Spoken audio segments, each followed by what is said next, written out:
Hello, welcome to the short video on the basics of APA writing style, 7th edition.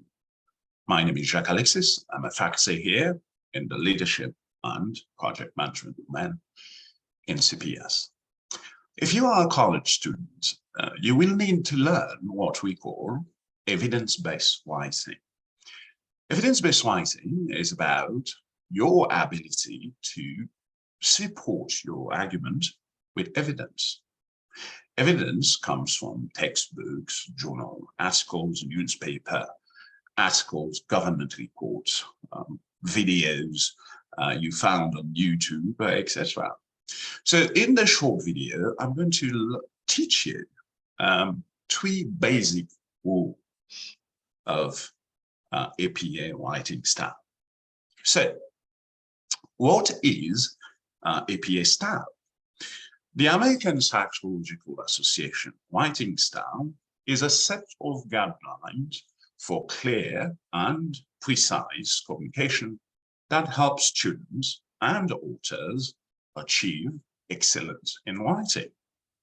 APA 2019.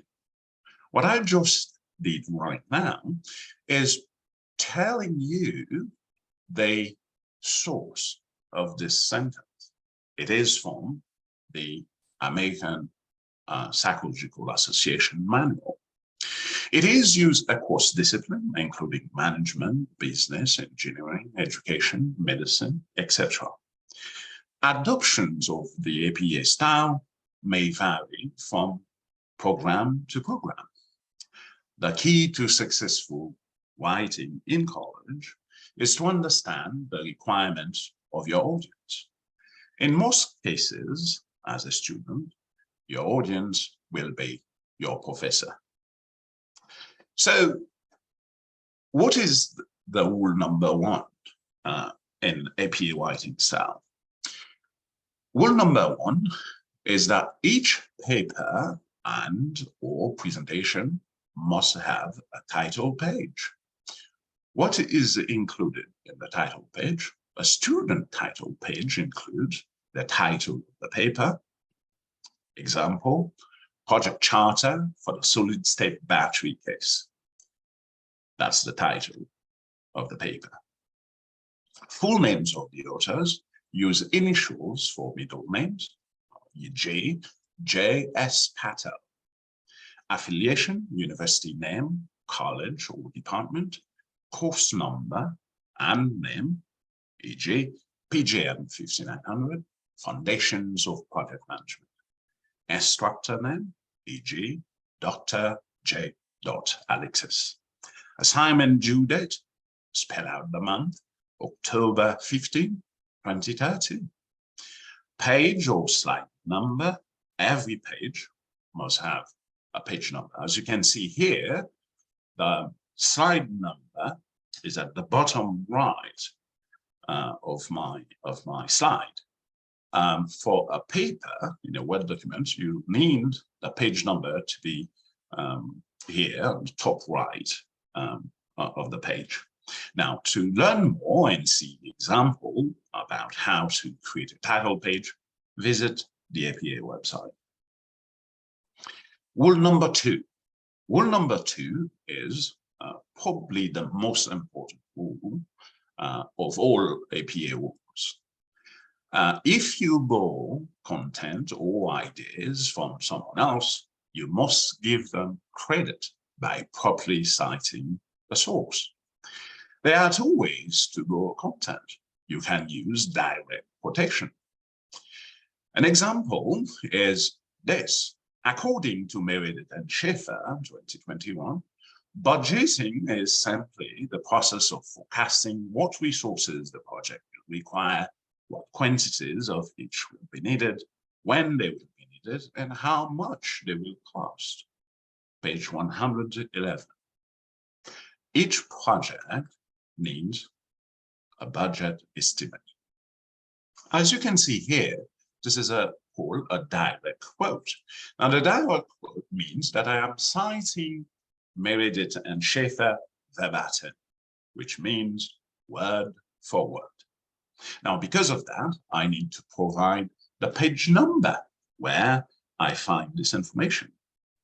Now, you may find cases and situations where you don't have a page number. For example, if something is published on a website.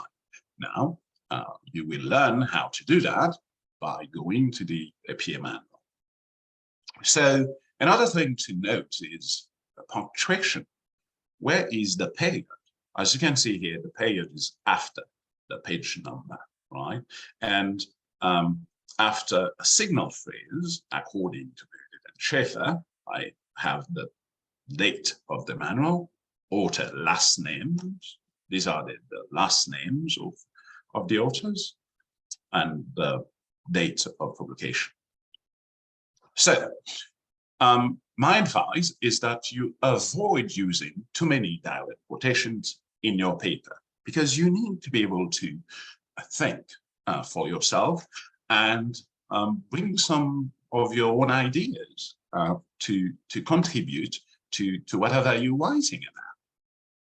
Now, the other way to borrow ideas is to paraphrase. Paraphrasing is stating what someone else said in a paper or in any publication using your own words. This is an example here. As you can see, I am going to say the same thing that I said earlier, verbatim, but I'm going to use my own words to say it in my own context. When developing a budget, the project team is trying to forecast what resources they will need to complete the project. This process includes determining the quantity, the timing, and the cost of these resources. Meredith and Schaefer, 2021. Every project has limited resources. Now, what I'd like you to learn here is, even if I did say what Meredith and Schaefer say in my words, I still give them credit because I got the idea from the textbook. That's very important. So how do you cite a textbook? So we just talk about paraphrasing, etc. So how do you cite a textbook? Now, a textbook is one of the common things or sources that you're going to cite, although not always. So if you want to cite a textbook with one author, that's the process of doing it. Now, I'm going to cite an idea from Michael Eugene Porter. The essence of formulating a competitive strategy is relating a company to its environment. Porter, 1998, page 3. Again, pay attention here. If I have a direct clause, I need the page number, and there is no period here after the quotation mark. Look, the period is after the citation. Now, the second example is the example I gave you earlier, so I don't have to go through this, but pay attention to what is happening here. Punctuation is important. After the citation, and the next sentence, starts with after the period and with a capital word. Now, how do you cite in text a textbook by 3 or more authors? Here, this is an example. Some practitioners argue that innovation is an essential means by which organizations survive and thrive. Dodgson et al., 2015, page 3. Now, et al. Is an abbreviation for the Latin phrase et alia, which means a autre. The authors are Mark Dodgson, David M. Gunn, and Nelson Phillips. We will see that in the reference list. But what I would like you to know here, so you don't have to spell all the names of the authors. An important thing to remember is that the name that you cite are the last names, not the first names, but the last names. Okay, so how do you cite a journal article? Now, in text, you cite a journal article the same way you cite a textbook. A journal article published by one author, Russell, 2014. As you can see here, I have page number, quotation marks for verbatim citations. By two authors here, a research study by Nina and Sejiva, 2022, found that driving a mega project through conflicting goals requires common narrative. As you can see here, this is called a narrative citation, an example of a narrative citation. And this is an example of here.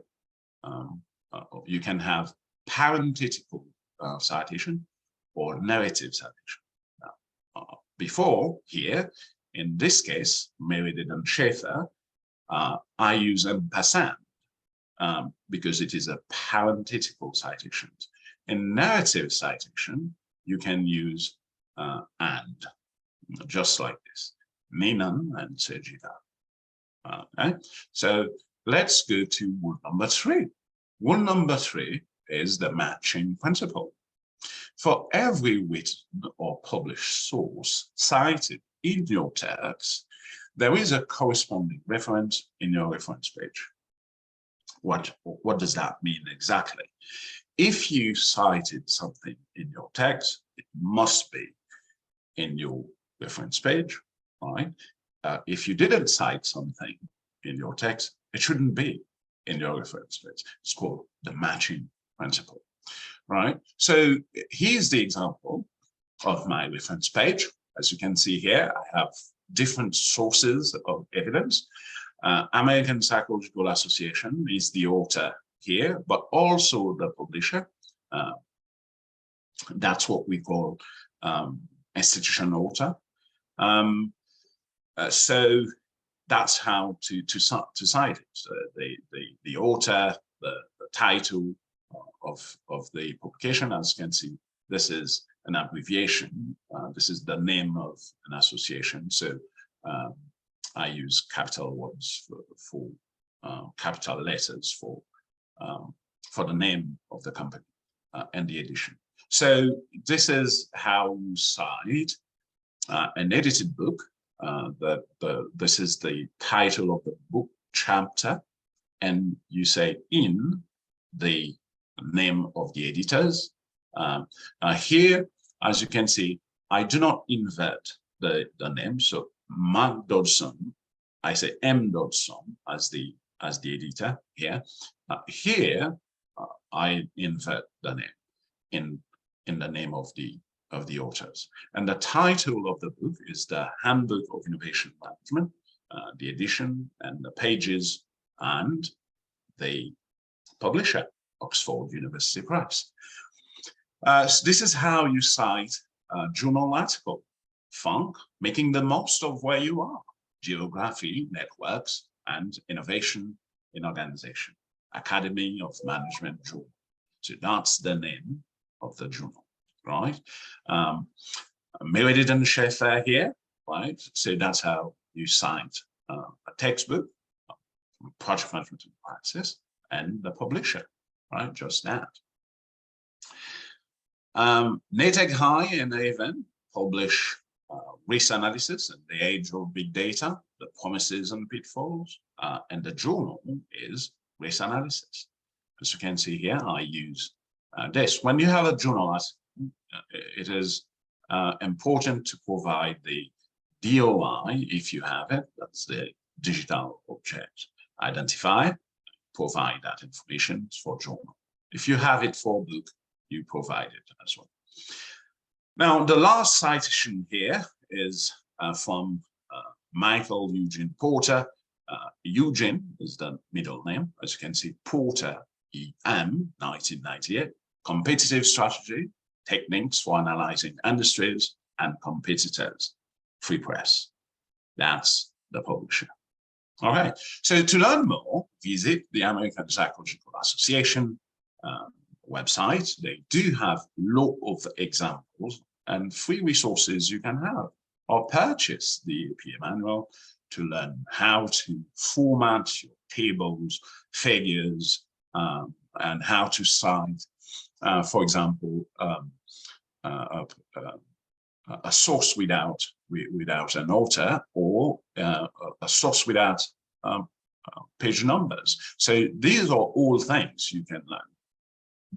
In this video, I shared with you 3 key rules of APA.